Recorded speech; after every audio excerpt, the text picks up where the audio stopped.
Na bismillahir rahmanir rahim. Alhamdulillahi rabbil alamin. Wassalatu wassalamu ala rasulika wa nabiyyika Muhammadin sallallahu alayhi wa sallam wa ba'd. Fassalamu alaykum wa rahmatullahi wa barakatuh. Allah subhanahu wa ta'ala tumwebaza akola enteekateeka ntubeeranga alhamdulillah tuddamu okuwuliziganya nga bwe mukimanyi obulungi ku mukoto gwaffe ogwa S.A.W. Bwe tubanga tuvuddeyo ng'abasiraamu ne tugamba tulina okusoma kyetaaga ne tuviirayo ddala. Obusiraamu tujja kuyambibwa nnyo singa ffe abasiraamu tuneekwata nnyo ensonga zino ennya. Esooka, confidence. Confide in yourself, weekakase nti nange mu nsi muno nteekwa okuvaamu ng'ejjana nange ndi mu ttaano, kubanga ejjana tugiseetingira wano. Ekyokubiri, determination. Beera determined, malirira. Leka kukola bintu ng'ogamba nti balikeberera eyo, nedda beera determined. N'ekyokusatu, perseverance. Abasiraamu tulakinga nnyo perseverance, that is okulemerako. Tulemere ku nsonga. Kati nga bwe twatandika okusoma ku mukutu gwaffe guno ogwa S.A.W, nga tusoma ku bulamu bwa nabbi Muhammad sallallahu alaihi wasallam, lemerako ogambe nti nja kutambula n'omukutu ogwo paka lwe tunaggusa obulamu bwa nabbi Muhammad sallallahu alaihi wasallam. Singa ebyo tunaabikola, n'ekyokuna supplication. Weeteekemu okusaba Allah, toyina by'osobola. Mukama waffe oli ye emitego ayina mingi, naye buli lw'omusaba n'ategula n'agijjawo. Kati tuteekwa okuba nga tufaayo nnyo ku nsonga ezifaanagana bwe zityo. N'olwekyo kyenva mbagamba nti abasiraamu tulemereko nnyo. Twatandika omusomo guno nga tujja mpola mpola. Kati wuliriza olwaleero tugenda mu kitundu namba 13. Ekitundu ekye-13 gwe muli tosanyuka ng'olinawo by'oyina ebikwatagana ku weekitiibwa Muhammadin sallallahu alaihi wasallam, ate nga tubikusomesezza okuviira ddala eri wala ne tutuuka wano olwaleero. Kakati n'olwekyo njagala olwaleero okubagamba nti tulina okutya Allah, okumweraliikirira, okumwegendereza n'okumwagala. Ate nno teweerabira ti gwe omusiraamu okuutirwa okubeera ng'oba w'amazima mu bigambo byo, n'oba mwesigwa mu bikolwa, n'obeera muntu mulamu mu mbeera zo, ate era n'obeera mugumiikiriza. Naye nga ddira amazima n'obwesigwa n'obuntu bulamu obisabike mu bugumiikiriza, kubanga we biteekwa okuva ojja kuba owonye. Mikwano, mwebale kwekuumira ku mukutu gwaffe guno ogwa S.A.W. Bwe munaakola bwe muti ekyo nno kirungi, naye ng'era mumanyi Abaganda nabo bayitawo ne bajja ne bagamba nti agali awamu ge galuma ennyama. Era kaakati nze ndaba olugendo lwe tukutte ennyama tujja kugirya singa ffenna tunaavaayo ne tukwatira awamu. Ye Allah subhanahu wa omubaka Muhammad sallallahu alaihi wasallam ye yatugamba bugambi nti alaikum bil jamaa, balamira okubeera wamu. N'agamba nti fa inna yadda Allahi ma'al jamaa, ne Allah naye alaba abali obumu awo wakola ki? Wabeera. Bwe mutandika okwerumaaluma nga ye avaawo, mujja kutomeregana bulungi era tewali kijja kutambula. Kaakati mikwano, akaseera ke kano tweyongereyo mu kitundu kyaffe namba 13. Naye nkuzzaako emabega nti kati we twogerera omubaka ali Madiina. Bw'amala okuba nti ali Madiina, atandiseewo enkola ey'okulaba nti obusiraamu abutambuza bunogere ddala, naye nga tagenda kubunozaawo wokka mu Madiina. Jjukira nti yava Makka, alina okubutambuza abunoze mu nsi z'Abawalabu, n'oluvannyuma alyoka akwata ebitundu ebirala. Kaakati twakiraba nti nabbi aba ali e Madiina sallallahu alaihi wasallam nga n'obukulembeze babumuwadde mu mwaka ogwokubiri, Allah subhanahu wa ta'ala n'amussaako ekitundu ekiri mu suratul Baqara nga kikwatagana na kusiiba, era ennaku z'omwezi zaali 8 nga n'olunaku lwali lwa bbalaza, ate essaawa 8 ez'emisana Allah n'atulaalikako okusiiba. Bw'atulaalikako okusiiba, ebyo byonna twabitunuulira, abasiraamu baatandika okusiiba. Naye olw'okubanga obusiraamu bukwata ensonga zaabwo mpola, baba bali awo ng'ate Allah aleeseewo ekirala. naye nga Allah subhanahu wa ta'ala yayagala kulaba baliwo abanaatambula n'omubaka Muhammadin sallallahu alaihi wasallam. Nabbi aba ali awo afuna amawulire ng'ate bali mu kisiibo, naye amawulire ago gaali gagamba nti omusajja gwe bayita Abu Sufyan yazze n'ekibinja ky'abasuubuzi b'e Makka ne bayitira mu kitundu ekiyitibwa Badri. Ekitundu ekyo baakituuma erinnya erya Badru nga lyali linnya lya musajja omu, nga naye okumutuuma Badru, Badru kitegeeza omwezi ogujjudde ogw'ennaku 14. Kati omusajja bamutuuma Badru, naye yasima oluzzi awo e Badru e Madiina, n'asimawo oluzzi. Kati oluzzi olwo lwe baatuuma Badru, olwono yalusima. Kaakati abaavanga e Makka nga bagenda okusuubula Shaami ntegeeza Siriya, baayitiranga awo ku luzzi ne banywa amazzi ne balyoka beeyongerayo. Kaakati lumu abasuubuzi ab'e Makka baayitira awo e Badri ne bakwata olw'e Shaami. Bwe batuuka eyo e Shaami ne bakomawo. Kati Allah subhanahu wa ta'ala aleetera nabbi wa mawulire agataliiko nfuufu, gava waggulu, n'ategeezebwa nti abasajja Abakuraishi emaali yammwe gye mwaleka e Makka baasalawo bagitunde bagikozese mu kugenda nti bagisuubuza, naye amagoba ge bajjamu baagala ge baba bateekamu, amagoba ge baba bakozesa mu kulumba Obusiraamu babujje e Madiina bubeere nga bubuna emiwabo. Kakati ekyo bwe baakiteesa, Allahu subhanahu wa ta'ala n'ategeeza nabbi we. Bw'amala okumutegeeza, nabbi n'aga nti Allah ye aba antegeezezza, naye nnyina kutuula n'abantu bano abo bo tulabe tugenda kukola tutya. Nabbi sallallahu alaihi wasallam n'atuula n'Abasiraamu. Abasiraamu abaaliwo era abaasobola okwekakaba baali 316, 314. Kyokka nga nabbi yagamba sallallahu alaihi wasallam nti saagalamu omwana muto yenna. Omwana omuto kyali kitegeeza ali wansi w'emyaka 15.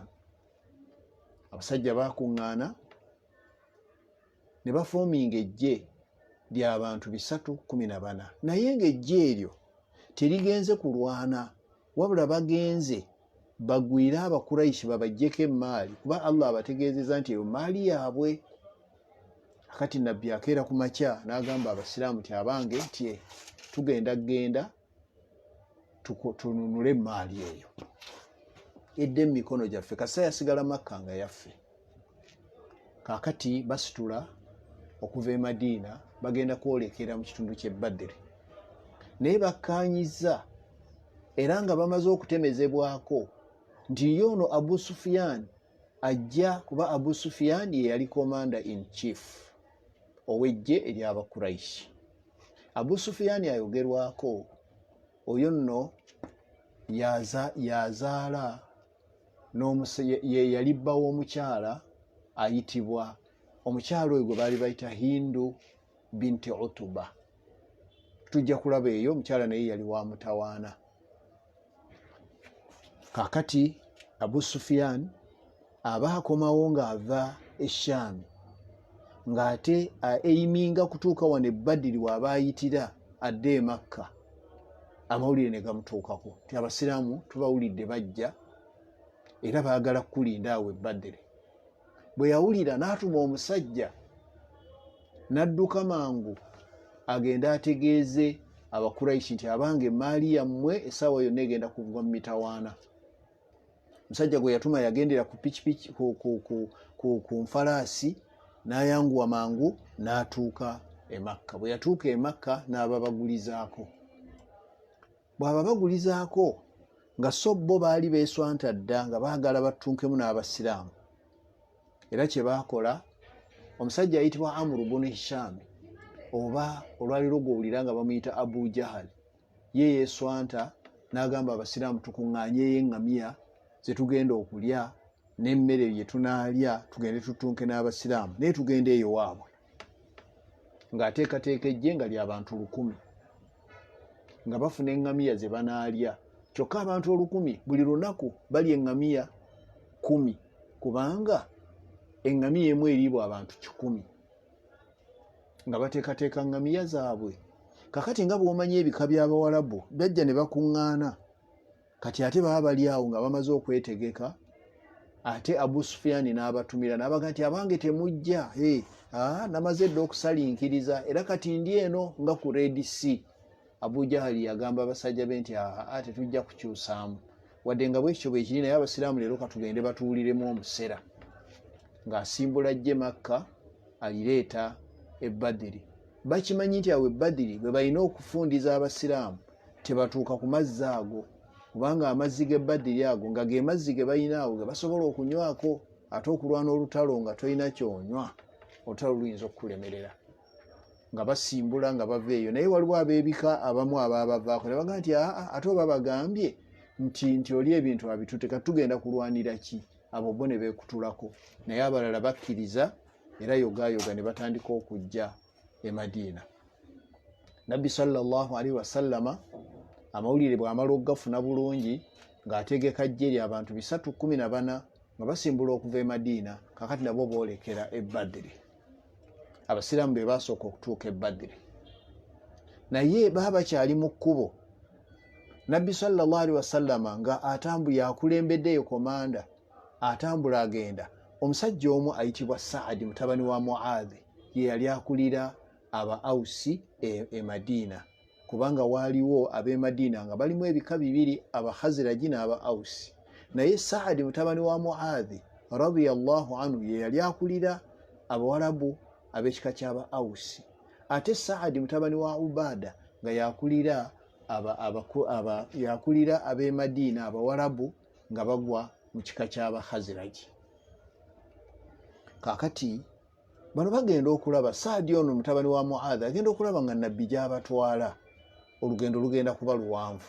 Kyava abuuza Nabbi Muhammad sallallahu alaihi wasallam navuga nti ya Rasulallah, nti kino kyotugamba okubeera nti tutambula tuyitire wano, Allah yakugambye oba kirowoozo kyo? Nabbi n'amuga nti nze bwe ndowoozezza.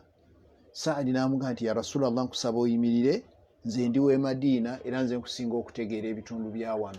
Badde nkusaba okkirize tukwate wano, bwe tukkirira bwe tujja kuba tutuuse ku luzzi. Nga kyenjagala tusookeyo Abakuraishi, bwe tunaamala okubasookayo ffe tufune amazzi tubibire tufune amabibiro. Kaakati babeere nga bo tebakyasobola kutuuka ku mazzi kunywa, tulyoke tulwane nga ffe tulina amazzi gaffe naye nga bo tebayina. Nabbi n'agamba kasita mbeera nga si bubaka mba nnyina kutambula n'ekyo, kubanga mmwe munsinga okumanya wano. Ne bakyusa obuufu ne bakwata ekkubo eddala yogayoga ne batuuka ku mazzi. Bwe batuuka ku mazzi era ne bakola amabibiro basobole okufuna amazzi ag'enjawulo, kubanga eno egenda kubeera nsi 5. Akati Abakuraishi beeri nabo bazze nga batuuka mu kitundu ekyo. Kati mu kitundu ekyo Nabbi sallallahu alaihi wasallama olw'okuba yazze n'abalwanyi batono, akeera ku makya n'agamba nti abange saagala tukole ensobi, mu balwanyi muno mubeeremu omuto. Ne bwe banaaba bameka ne bakendeerako tewali mutawaana. Agenda obubapareedinga bw'ati nga mulimu abavubuka 2 nga baali ba myaka mito. Kati abavubuka abo bwe baboogerako olw'emyaka gyabwe emito, omu kyava agamba Nabbi sallallahu alaihi wasallam n'amugaa nti ya Rasulallah, nti nze tondaba wano wadde nnyina emyaka 14 naye nze mmanyi nti ndi w'amaanyi, nja kusobola olutalo. Nabbi n'amugamba nti waliyo omulala we14 ne bamulaga, kuba Nabbi yali asazeewo omu agende ate ono omulala asigale. Oli n'agamba nti Nabbi ky'oba okola tumale kumeggana ne munnange ono anaakuba munne ekigwe yaba agenda. Bagenda okumaliriza ng'ono yali agamba nti tumeggane nga amezze oli. Nabbi n'agamba tolaba nti nsaana okugenda. Kakati ekyavaamu Nabbi n'agamba nti kale mwembi mugende mulwane. Nga batandika ennwana nno ey'omu kiseera ekyo bagiyitanga mubaaraza. Kati abasiraamu balina amazzi, bali tebalina.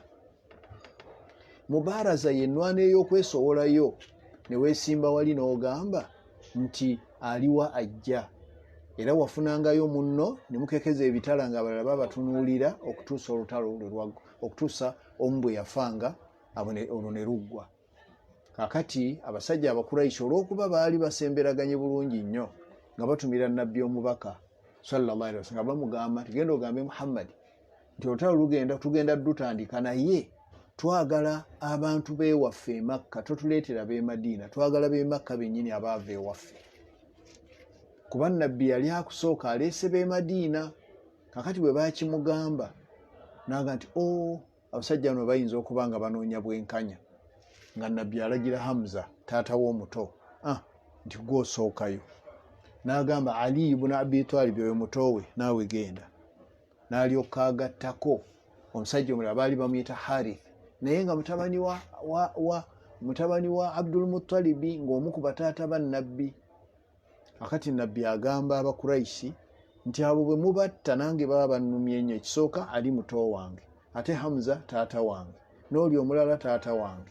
Basi abakuraishi ne batandika okujja mu nsiike era olutalo olwo lwalwanibwa olw'e Badiri abasiraamu okukkakkana nga Hamza alina gwasse ne Ali asse. Kati ono taata wa nabbi omuto Al Harith ne munne omulala gwe baali battunka naye gwe bayita Ukuba battunka nnyo buli omu alemeddwa okutuusa ku munne ekisago naye baba banaatera okukoowa omusajja ono omusiraamu Harith n'awuba ekitala ng'agenda okukwasa Utuba naye bwe yakiwuuba bw'ati ne kikuba miisi n'ava ku nsolo n'agwa eri wansi kubanga buli lw'okuba miisi amaanyi g'oba okozesezza amangi ogwa bubi bw'agwa wansi nga oli omusajja gwe bayita Utuba ng'ajja nga ayagala okumutema nga ali ne gundi bagamba tekijja kusoboka nga sobba olutalo lwabwe lwali luwedde.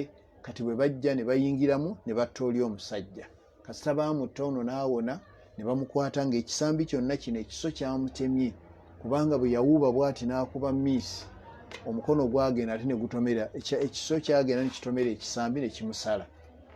Kakati oyo ne bamutwala olutalo ne lutandika lwe bayita olw'okugwira gw'osanze gwotta ne batandika kwatakwatako tewakyaligamba nti gundi ajje. Olwo nno mu lutalo mwe baalwanira mwe mwali omusajja baamuyitanga Ukasha mutabani wa Mihsan. Ukasha oyo aliko ekyafaayo ky'amaanyi naye ngenda kunyumizaako ebitono kasita olugendo lwe tukwata. Ukasha oyo baba bali mu lutalo olw'okubanga yali muwubi wa kitala w'amaanyi yawuba ekitala n'akuba abakuraishi bw'amala okuba nti abatemye ennyo bangi ne bafa. Kakati ye ekitala kye ne kigenda kikutuka. Bwe kyakutuka nga kiyimpa wadde bwe kiti n'alaba nga takyasobola lutalo bw'anaakikasuka biba biwedde kyava ayanguwa n'agenda nabbi we yali. Olwo nabbi bamukoledde akayumba bakayita ka Arishu nga mwaduumirira. Kati Ukasha ajja awali nabbi sallallahu alaihi wasallam n'amugamba nti ya Rasulallah nti ekitala kyange kikutuse ate olutalo lwe tulimu lwagala bitala biwanvu kati nze nakikwata nkikasuke bukasusi. Nabbi n'amugamba nti Ukasha sooka olindeko awo. N'asituka naye bwe yaserengetamu bw'ati katono n'asangiriza ekiti oba omuggo n'agukwata n'aguleetera Ukasha n'agamba nti ya Ukasha nti kwata ogenda olwane. Ukasha teyakkiriza n'agamba nti ya Rasulallah n'alwana nti olutalo ng'ate bali bannange balina bitala bisongovu ate nga nze nkutta akatala kenja okukasuka obukasusi olutalo lunnemye. Nabbi kyeyava amugamba nti ya Ukasha olutalo terujja kukulema wamaliridde kujja kulwana naye bisimillah kwata ekiti kino. Ukasha yagaana. Nabbi n'amuddamu ogwokusatu Ukasha n'agaana. Kati ku gwokuna nabbi n'amugamba nti Ukasha nze ndi mubaka wa Allah kwata kyenkuwadde. Ukasha n'akwata bw'ati yagenda okukijja mu mukono gwa nabbi sallallahu alaihi wasallam nga kyafuuse edda kitala nga kiwanvu nnyo era kigambibwa nti Ukasha yaddayo n'atema era ekiso ekyo ye Ukasha yafa n'akirekawo nga kikyaliwo. Kakati oyo alabise ekyo nno kyali kyamagero ekyo kyakolebwa mu lutalo olw'e Badiri. Kakati abasiraamu ne balyoka bayiikira abakuraishi ne babatta bangi. Lwaki? Kubanga abakuraishi bo baali balowooza nti abasiraamu olutalo bagenda dulwana bokka olw'okuba bali 313 nga so Allah yateeseteese abeere nga adduukirira abasiraamu era Allah yaweereza ejje ly'abamalayika nga likulemberwa Jibuliru, era bwe bajja baali basibye obuwero obumyufu ku mutwe bamalayika, nga bano abasiraamu kwe babalabira.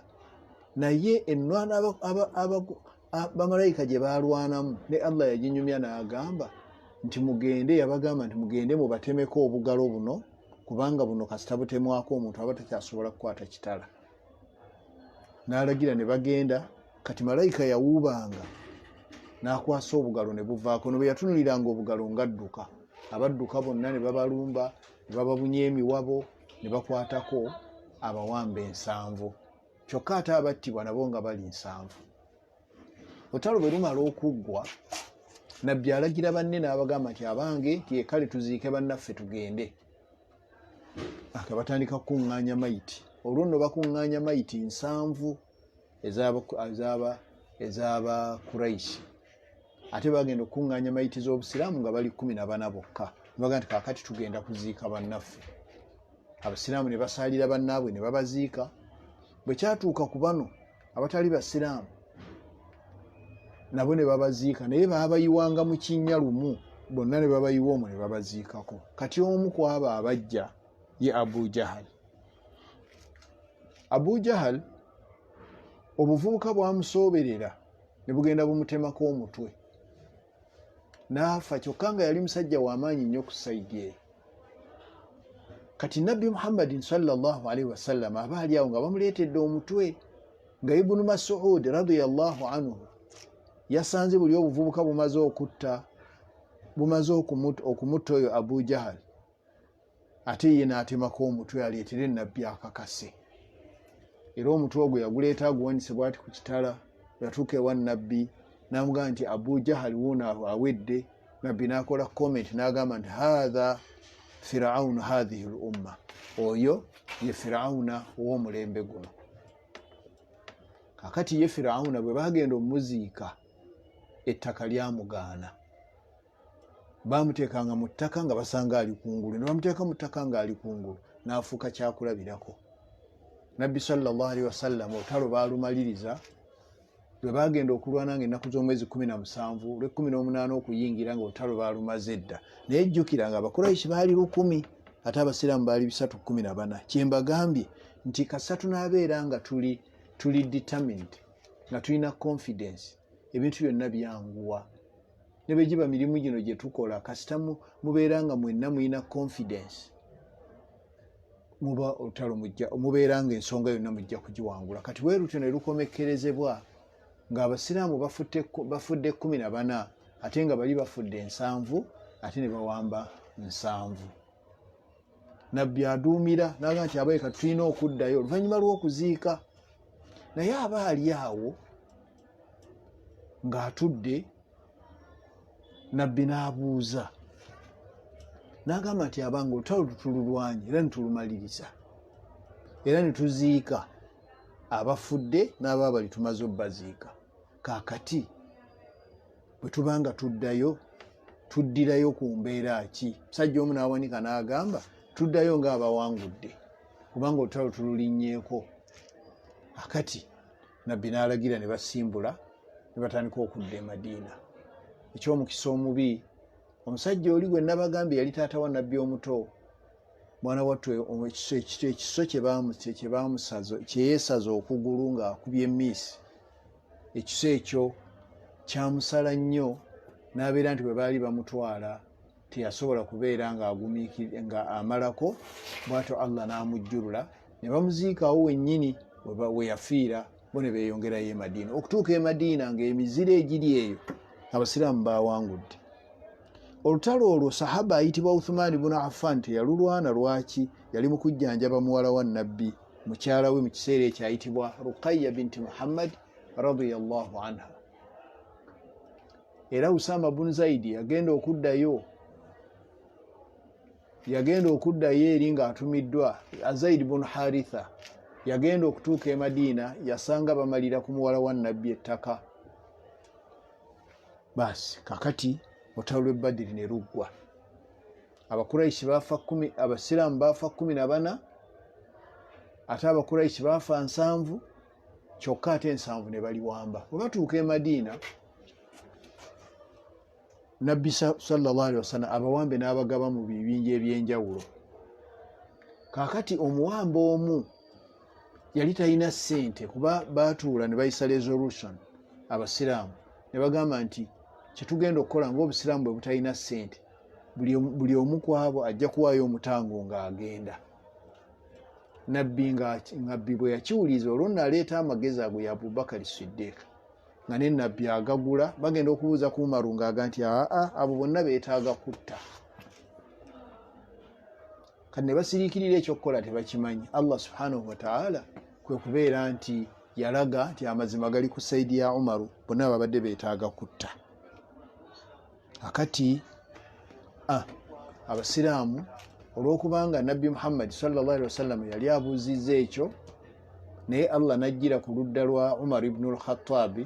Nabbi yatuuka ekiseera n'ayatula n'agamba nti inna Allaha tabaraka wa ta'ala, mazima ddala oyo Allah ajjudde emikisa ate nga wa waggulu, ja'ala al-haqqa, yakwata amazima n'agateeka ala lisaani Umara wa qalbihi, ku mumwa gwa Umaru, ku lulimi lwa Umaru ne ku mutima gwe. Okuva olwo Umaru n'ayatiikirira nnyo. Olutalo olwo mwawambibwamu taata wa nabbi omuto ayitibwa Hamza. Kaakati Hamza taata wa nabbi omuto ayitibwa Abbas. Kati Abbas ajja awali nabbi n'amugaa nti ya Rasulallah, nze ndi wuwo naye bano baŋŋamba batya okubeera nti neenunula, nze siina ssente. Nabbi n'amugamba nti taata, tye wano amawulire agataliiko nfuufu go gaŋŋambye kuggwe taata, nti bwe wabadde ojja eno okunnwanyisa, wabadde ne ssente ezaffe eza zaabu, naye n'ogamba mukyala wo ayitibwa Ummu Fadil oba Lubabatul Kubara, n'omugamba kisaagala kukuleka nga tolina ssente, wabula nyinawo zaabu ono omutonotono, wuuno mukulekedde, oyo mutereke, bwe mba sikomyewo eyo maali y'abaana bange. Eyo endagaano twagikola nti ye ekyavaamu nga nabbi agamba taata we nti ebyo nno byazze ne bintegeezebwa, nze saabaddeyo naye wakikoze. Taata yatunula ku ttaka n'agamba mutabani, ensonga ezizo ng'ozikwata mu ngeri ya njawulo, ekyo tewabaddeyo wakitegedde otya? N'amugamba nti nnyina ajja n'antegeeza amawulire ago. Kakati taata we kwe kugamba nti nze siina kyakunnunula. Nabbi yamugamba nti tumye Makka ewa Ummu Fadili. Ummu Fadili oyo bw'otuukayo atuuseyo amugambe nti weereza ssente ez'okununula bazibalo.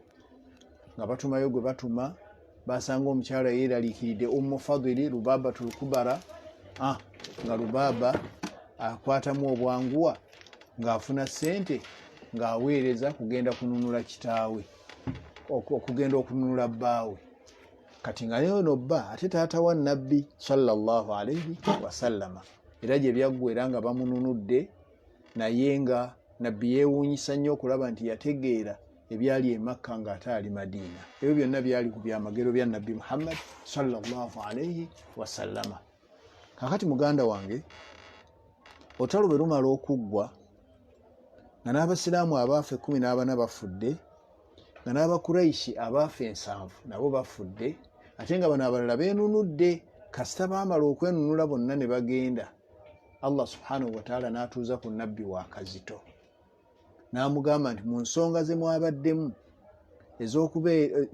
ze mwabaddemu Umaru yabawangudde, nga kyetaagisa abasajja abo basooke baffe, bwe banaakendeera tebajja kuzza guruupu ndala.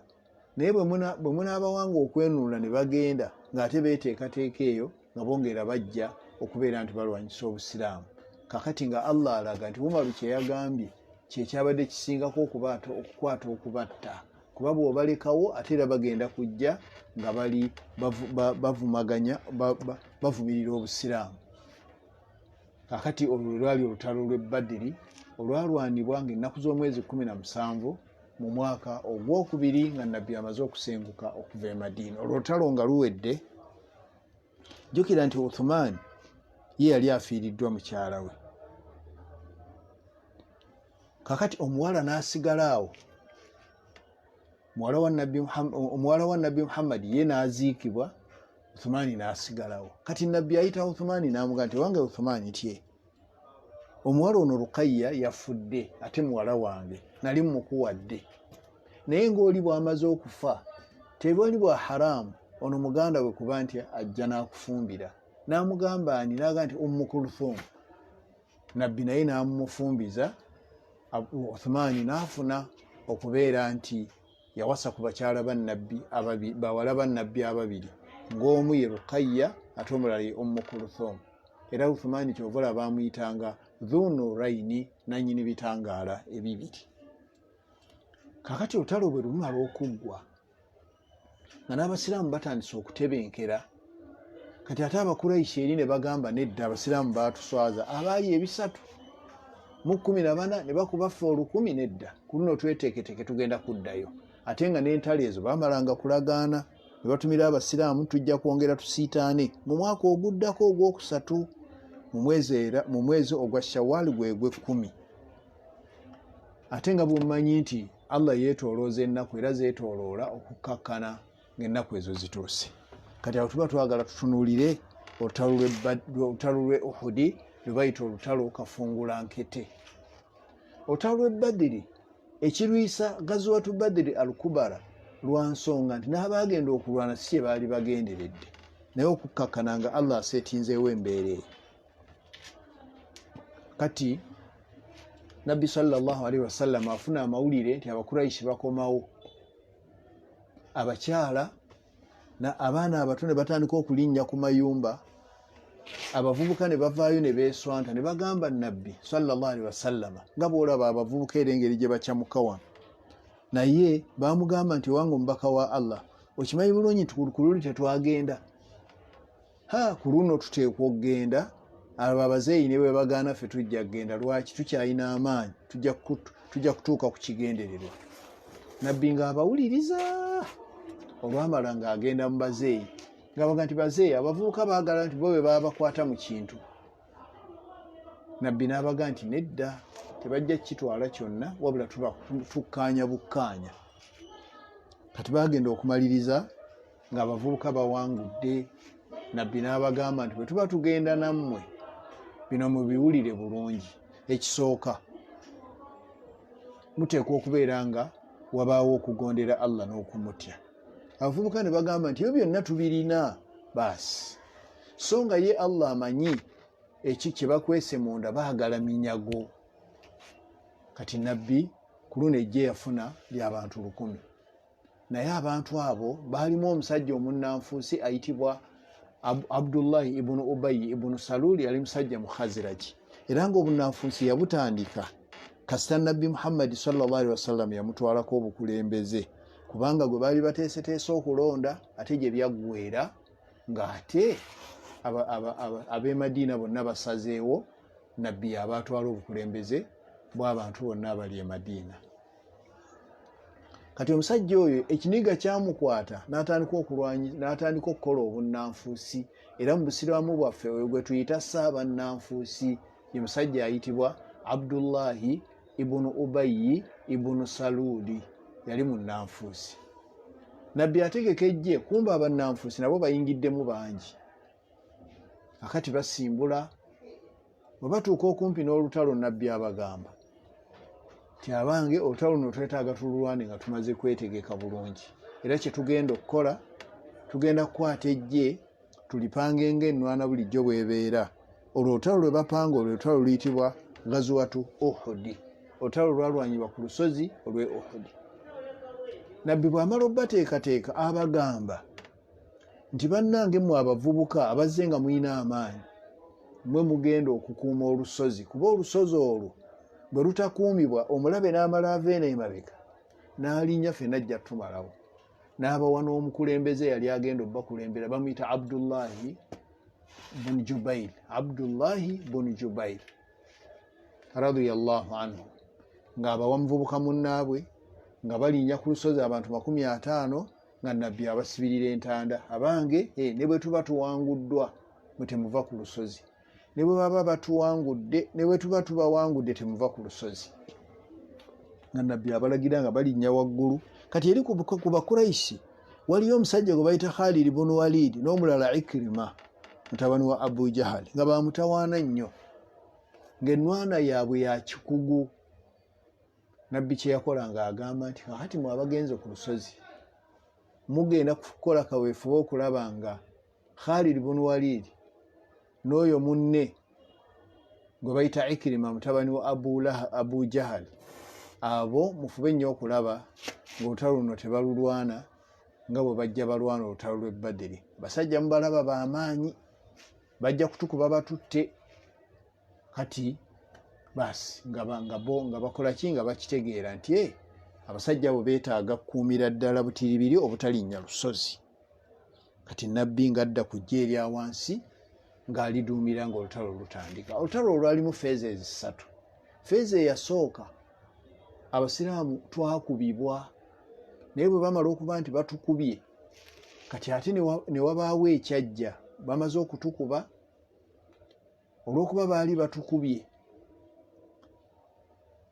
abasiraamu beekakaba kuba mulimu abaafa. Omwo nno mwe mwafiira musajja eyali omuvubuka omwambaze ennyo, ng'era musajja oyo twamunyumyako eyo emabega nti mu Makka yali abasinga abavubuka bonna okubeera nga nyira. Baali bamuyita S.A.W bunu Umayri radiyallahu anhu. Baamutta. Kakati bwe baamutta, abasiraamu ne beefubako nnyo, ne bajja ne batwala Abakurayisi entyagi yoga nga Abakurayisi badduse, ne wabaawo eminyago. Kati mu kitundu ekyokubiri Hamza mwafiira. Nja kunyumiza enfa ya Hamza nga bwe yajja, naye nkyayagala nkiteekewamu. Kaakati abasiraamu bwe bamala okuba nga bageyiniza amaanyi, ne bakuba bali ne badduka, n'eminyago ne gisigalawo. Bali ataano olw'okuba baali bavubuka nga n'ekyali kibaleese Allah akimanyi, baayagala minyago era baayogeranga lunye nti bannange senga nabbi atwala ffe ku luno tumulage nti tuli b'amaanyi, naye munda baali bakweseemu nti baagala minyago. Kati nga bava ku lusozi, Abdullah ibn Jubairi akanda bagamba nga tebawulira. Bannange omubaka yatugambye tetuva ku lusozi, nga bo beeyongera kuvaayo. Kaakati ako ke bakka bagende eminyago, Khalid ibn Walid radiyallahu anhu ne Ikrima mutabani wa Abu Jahal ne bakozesa akakisaako era okukkakkana nga bagenze ne batuuka ku lusozi nga waliyo abantu 10 abaali 50-40 bakka ne bajeemera ekiragiro kya Nabbi Muhammad sallallahu alaihi wasallama era gye byaggweera nga Khalid ibn Walid ne munne Ikrima mutabani wa Abu Jahal balinnya ku lusozi ne batta abasiraamu baffe abo ab'ebitiibwa 10 ne Abdullah ibn Jubairi naye mwe yagendera. Bamala okuba nga bassa abasiraamu, Khalid ibn Walid ne yeekwata olusozi ne munne Ikrima ne zidda okunywa. Olwo abasiraamu bawulidde ate amawulire nti Hamza attiddwa, kubanga omukyalo oyo Hindu gwe nayogeddeko muwala wa Utuba ye yaleetera ddala omutawaana okutuuka Hamza okubeera nti bamutta. Omukyalo oyo yagamba nti Hamza ono asse taata wange mu lutalo, yatta taata w'omuto mu lutalo lw'e Badiri, naye mu lutalo lw'e Uhudi Hamza oyo bwe banaabanga bamusse nja kulya ekibumba kye nga kibisi. Kyala n'alangirira. Kati mu lutalo olwo baasindikiramu omusajja gye bayita Jubairi mutabani wa Mut'im. Yasindika omusajja nga bamuyita Wahshi mutabani wa Harbi. Omusajja oyo yali muddugavu naye nga mulungi nnyo mu sabbaawa, nga bw'akwata bw'ati effumu oba akasaale, naye nga bw'asindika effumu bwe ligenze liteekwa okukwasa. Bwe yakwatanga ekitala ng'atema n'anoza. Kakati kumbe baamutaddeko omusajja bamuyita Wahshi mutabani wa Harbi. Wahshi bwe yajja mu lutalo, yooli yamugamba nti Wahshi kasitotta Hamza ne bw'otambula n'ogenda ojja kuba weetaayizza. Kati obuddu bwalinga bubi. Kati Wahshi n'alwanirira ekitiibwa ekyo okubeera nti yali muddu atajje ng'alwana n'abasiraamu, akimanyi nti bw'anaafunayo gw'akwasa naddala oyo ayitibwa Hamza eyatta taata wa Hindu omuto ajja kuba amaze. balwananga yetatta era bagamba mu lutalo Wahshi yatta omuntu ogwo ye Hamza yekka. Kati ye balwananga bwe yeetooloola bw'anoonya Hamza waali ku nkomerero yamufuna nga Hamza amaze okutta omusajja gwe baali bayita S.A.W mutabani wa Harfata. Kassa yamala okumutta Hamza aba akyukakyuka bw'ati anoonya omulala. Wahshi gye yamufumitira effumu n'alikasuka ne limuyita wano ku lubuto ne ligguka eri. Hamza n'agwa era Hamza we yassiza ogw'enkomerero. Hamza bw'amala okufa ate bagenda okuwulira nga amawulire eri gagamba nti Muhammad kad kutila, banange Muhammad yattiddwa. Lwaki? Kubanga S.A.W bunu Umayr engeri gye yali afaananamu nabbi Muhammad sallallahu alaihi wasallam, bano bwe baamulaba balowooza nti nabbi.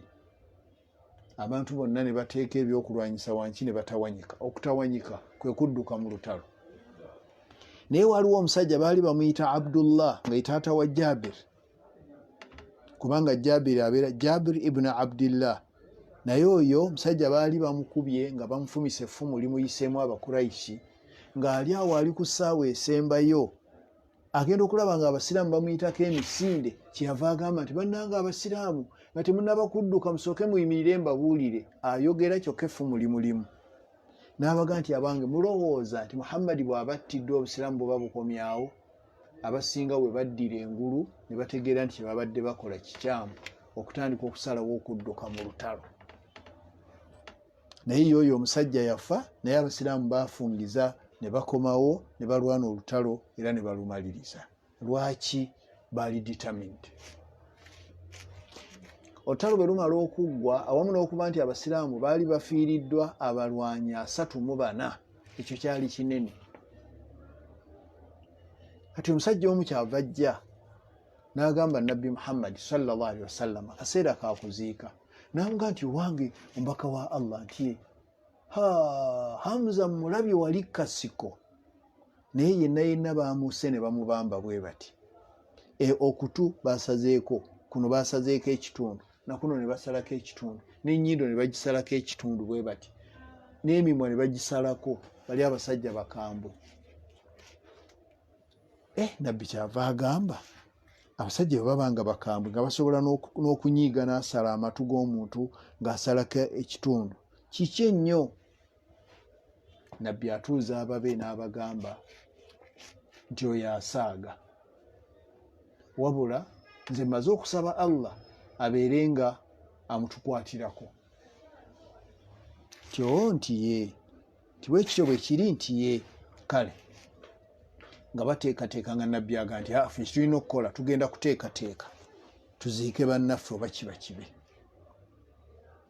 kubanga olutalo lwali luwedde ng'ate Abasiraamu bafiiriddwa abalwanyi 34, kyokka nga Abakuraishi baate ku luno baafa batono 14.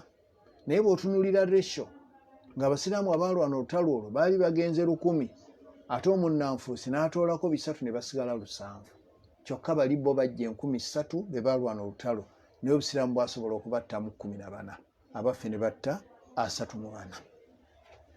Nabbi sallallahu alaihi wasallama omusajja bw'amala okumugamba ti Hamza ali wali baamukoze ekikolobero bw'atyo, nabbi yasituka, awamu n'okuba nti naye yali anuusa evviivi ate nga baali bamukubye n'amannyo gano, amasongezo gano nga gavuddemu. Nabbi yagamba nti Hamza omulabyeko nti ye, n'agenda mpola nga bamututte ne batuuka we battira Hamza. Nabbi n'ayogera ebigambo byali bya bukambwe naye nga yabyogera ng'obulumi bwe bumutta. N'agamba nti bannange, omuntu ono la aqtulanna 70 rajulan minhum, bano abasajja engeri gye basse taata wange ono Hamza, nange bwe nnaabakwatako ngenda kubattamu abasajja 7. Allah n'alaba nga nabbi we gy'alaga ebigambo eby'obukambwe tebijja kukola mu bukulembeze bw'Obusiraamu. Ne bakwata ne baziika Abasiraamu abaafa, omwali Hamza, omwalimu Abdullah ibn Jubair, ne mubeeramu ne S.A.W bunu Umayr. Baawera bangi. Olw'okubanga okuziika tekwali kwa mirembe, nabbi yasalawo n'agamba ti abamu ku bano tugenda baziika basatu abalala 2. Kati enziika eyo eno gyolaba gye tusima mwana ndaani gye mwongera ne wabeera wagazi ne musookayo omu ne muteekayo n'omulala ne muteekawo n'omulala. Naye Hamza bamuziika yekka. Nga bwe mumanyi nti ako mu bukulembeze kabeeramu oli yali taata wa nabbi omuto. Naye nabbi bwe bamala okuziika yagamba nti omukyalo ono Hindu alabika nti ye yasaze Hamza ekifuba n'aggyamu ekibumba n'akirya emirundi 3 ne kimulema okumira n'akiwanda. Omukyalo ono bw'aba ayina akafi konna ku mubiri gwa Hamza akamugenze mu kamwa, Allah tagenda, akamugenze mu lubuto, Allah tagenda kumwokya na muliro. Omukyala waali gamba era yabiwulira nga omukyalo oyo yakikozesa bukyayi naye yakijjamu ate obulungi, kubanga omukyalo Oddaaki yasiramuka nga force eri ey'okuba nti akanyama ku nnyama ya Hamza yakateeka mu lubuto lwe. Omukyala n'atuuka ku buwanguzi, n'olwaleero okufa kwe kwonna bubonero bwali bulaga nti wakuyingira mu jjana. Kakati Allah n'alinda nabbi we ne bamala okuziika n'alyoka amukwatako. Ebyo byonna obisanga mu suratu Nahal ng'egenda okuggwaako. Naye Allah yalaga n'agamba nti ud'u ila sabili rabbika bilhikma. Gwe wenna avuddeyo okukwata omumuli gw'Obusiraamu, bw'oba ogukutte gutambuze ng'okozesa amagezi ag'ekika ekyawaggulu, ng'okoowoola bali naye ng'obayita mu mannya gaabwe, n'ogamba nti James onoosira mukaddi, so togamba nti mukafiiri gwe onoosira mukaddi. Wajadiluhum billati hiya ahsan. Era bw'oba oyagala okubaganya ebirowoozo n'abo abatannaba kwegattako, gw'oba osinga okuleeta ebigambo ebirungi. Ekyo nabbi n'akiwulira. Naye Allah amwongera n'agamba nti fa in aqabtum, bwe mubanga baabakoonyeemu ne muwuliramu mmwe Abasiraamu, bwe muba mugenza okubabonereza, fa aqibu bimithili ma uqibtum bi, mubabonereze nga nabo bwe baababonereza. Kakati gwe nabbi Muhammad sallallahu alaihi wasallam, lwaki ogamba okutta abantu 7 nga basse Hamza omu? Ekyo toba mwenkanya, bw'onootambula bw'otyo Abasiraamu obwo ojja bamalamu amaanyi. Aya zonna Allah n'azireeta ziri ku nkomerero ya suratu Nahal. Basi Abasiraamu ne bumanya tewali kuwakula ntalo, okujjako okuddayo beeteeketeeke, bali ne bakwata eryabwe, n'Abasiraamu ne bakwata eryabwe nga badde e Madiina. Era amawulire gaatuukayo, abakaabye ne bakaaba, naye nga tewakyali kyakkola. Abakuraishi bwe baatuuka eyo mu maaso, naye ne balaba nga baanafuye nnyo, ne baagala bakomewo, naye tebaasobola kutuuka olw'okuba Abasiraamu baali babeetegekedde. Kubanga waliwo omusajja yajja n'abagulizaako Abasiraamu ti abange muli wano mutudde, naye Abakuraishi balabika bakomawo. Kakati ekyo bwe kimala okuggwa, ng'abasajja Abakuraishi amaanyi gabawedde, nabbi sallallahu alaihi wasallama ne banne kyova olaba baasitula ne baddayo e Madiina ne batandika okweteekateeka buto. Naye bwe badda e Madiina baba baaka n'abako. Nabbi aba ayingira bw'ati mu kisenge ewa mukyala we ayitibwa Salama oba Hindu binti Abi Umayya. Ate Jibuliiru n'ajja nga nabbi ali mu kinaabiro. Jibuliiru n'ajja n'amugamba nti owange tye amawulire ge nkuleetedde ate gano, Allah subhanahu wa ta'ala akugambye ti ate mwanguwe mangu, Abakuraishi balabika bali eyo mu maaso baagala ate kubalumba. Nabbi n'agamba Abasiraamu ti abaye mukitegedde, naye saagala mupya yenna. Abo abaalumiziddwa bentwala n'abataalumiziddwa kasita obeera nti wabadde mu lutalo. Abasiraamu abaali balowooza abamu nti bajja kgenda okufuna eminyago, nabbi yabakomya era tebaagenda. Nga nabbi aduumira jje, naye aba akyaduumira bw'ati. Jibuliiru n'ajja n'amugamba nti owange tye ffe tugenze, Allah atugambye nti ffe tukuwa amawulire, ffe tweyongereyo, naye naffe olutalo tujja dubeeramu. Nabbi ng'ateekateeka jje ng'agamba Abasiraamu nti kaakati bannange tukoze tutya? Olutalo tululwanire wano oba tugende tulumbe? Ne bamugamba nti aa. Nabbi n'agamba nze kyendaba twandibalinze ne bajja e Madiina, tubeere nga tubazaayi tubatwala entyayi. Bano ne bakigaana. Nabbi n'ayingira mu kisenge kye nga munyiivu, yagenda okuvaayo nga yenna amaze okuyiwako kombati, ne bamugamba nti ya Rasulallah munnange kakati tukiraba katugendere ku kirowoozo kyo. N'agamba nti nze ffe ekibiina ky'abannabbi sisobola kwambala genda mu lutalo ate ebyambalo ne mbijjamu okuggyako nga mmaze kulwana n'endumala oba okufiirayo, naye sisobola kugamba nti ngenda kukyusa mu puroguramu ye. Basi nabbi n'akuŋŋaanya abaagenda, naye ekyomukisa omulungi basanga Abakurayisi badduse.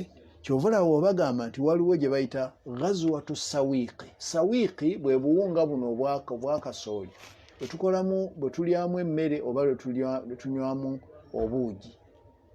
Kati sawiiki bano Abakurayisi olw'okuba balina obuwunga bwabwe bwe baali baleese okulya, bwe baddukanga nga Abasiraamu babagoba bagendanga basuula obuwunga kati olutalo ne bagamba tyeyitibwa ghazwatu sawiiqi.